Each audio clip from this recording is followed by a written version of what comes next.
Away from that, government is in talks with construction firms and consultants engaged in the construction of railways to begin producing basic materials needed for their construction work in the country. The Minister for Railway Development, John Peter Mewu, has raised concerns over the use of some imported materials like floor sleepers that can be sourced locally for the construction of the railway line from Kojokrom to Takwam in the western region. He made the observation during a tour of the project site where he engaged the engineers at the site.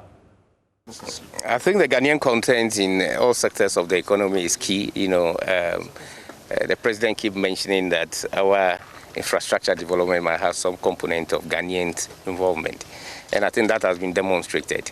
I raised that worry because for this section of the contract, which is GOG, we understand what I'm standing on, had been brought from outside, maybe because of the duration of the contract and the contract sum, and that is why they did that. But going forward, all the other contracts that have been signed, we have stated categorically the element of Ghanaian content, nothing less than 30%, which meant that even the sleeper going forward, no contractor is going to import any sleeper into this country. The sleeper is made out of sand aggregates cement, Gasem is there. The sand, you can get it from my hometown.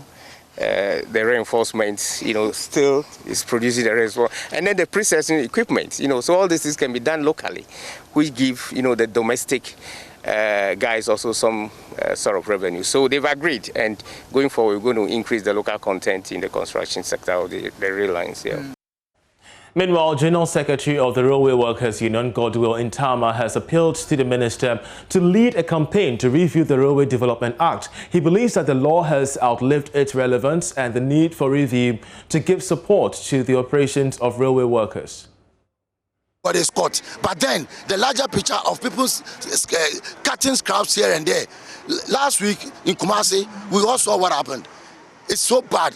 The thing is for the state. Let's all, with the security agencies and everybody, join forces and make sure we protect the rail lines. You also don't want the Railway Development Authority to be selling your assets, and then you want the repeal of the law. Tell us about that. How crucial is that? Once the Act 779 came and hitherto the assets and all those things that were under the GRCL has been transferred to the Ghana Railway Development Authority.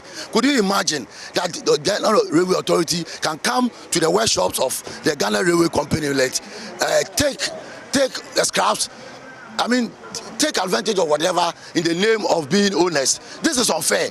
And so we think that the Act should be reviewed. The Act has been in existence for 10 years, and it's a good time for us to review the Act so that we can put the nitty-gritties together and make sure that there's smooth atmosphere in whatever that we are doing.